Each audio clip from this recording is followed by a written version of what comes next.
might be wondering how most people come up with crazy entry points, and notwithstanding the fact that they actually flex this on Instagram. In this video, I'm going to show you exactly how you can do that for yourself. No, not flexing on Instagram, but I'm going to show you how you can get sniper entries in this forex market.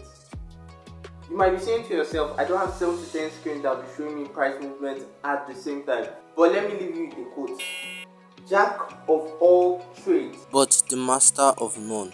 Yes, you don't need to trade all the currency in the world just to be profitable. And by the way, if you're enjoying the video, then a sub to the channel will be sweet. Okay, welcome to this video guys, and here I'm going to show you guys how you can get sniper entries in the forex market. So right now we're already on the chart. If you've been on the channel, you know I don't trade without indicators. But before we get into indicators, you have to understand the full basics, which is market structure and pattern. Market structure is actually price movement. So price movement, I mean a push phase, an exhaustion, a push phase, exhaustion. So if you've been trading for a while, I don't think this should be new to you and you don't know that. I feel like you're missing something. But if you're a beginner, totally understandable. And as you can see on this part of the chart, you can see that price was actually moving in an uptrend. You're already saying to yourself, how can we know that the market is actually changing into a downtrend, and therefore start putting those sniper entries in and out to get the perfect price point? What we're going to do now is that we're going to install the moving averages.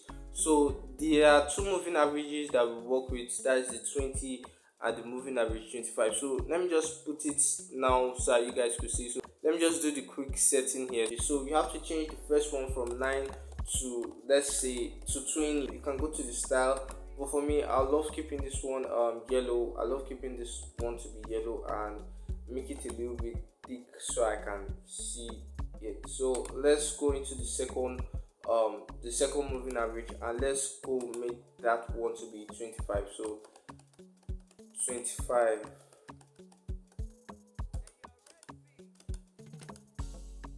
And once it's at 25, let's make the color to be red. Like I said, if you love pink, if you love yellow, if you love orange, just any color that you like, you can use it on this. So but for my own preference, and I just love keeping it yellow and red. But if you want to keep it yellow and red, yeah, you can keep it as that color.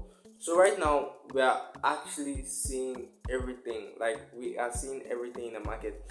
But let me give you a quick explanation here. We're actually meant to buy in the market when price goes above the moving average. So if price is above the moving average, what we're actually expected to do is that we have to buy the market.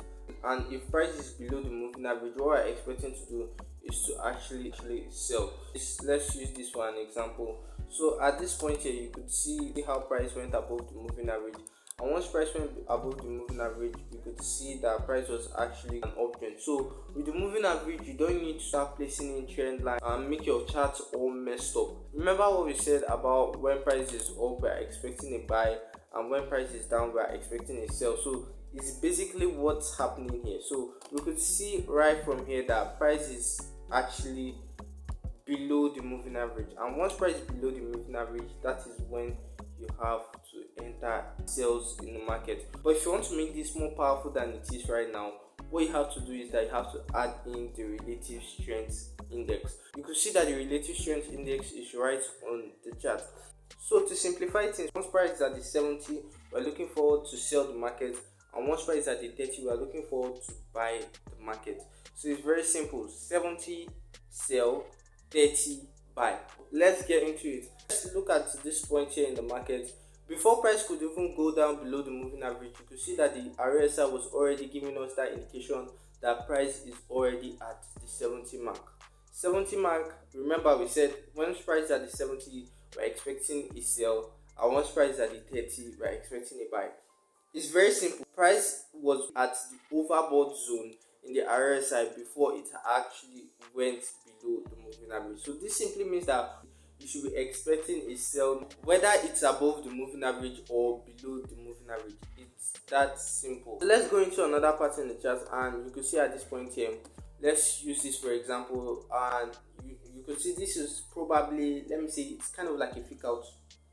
It's kind of like a fake out. but you could see here that price was actually at the 70 mark at the RSI 70 mark, and you could see price was actually above the moving average. And some people will be like, hey, let's buy USD, we are seeing strong bullish momentum candle, but it's not the case. That the RSI is actually giving us that warning that price is at the 70 mark. They're actually expecting price to go below the moving average. So the first confirmation is price being at the 70 mark, and the second confirmation when you need to be taking your entries is once price have gotten above the moving average.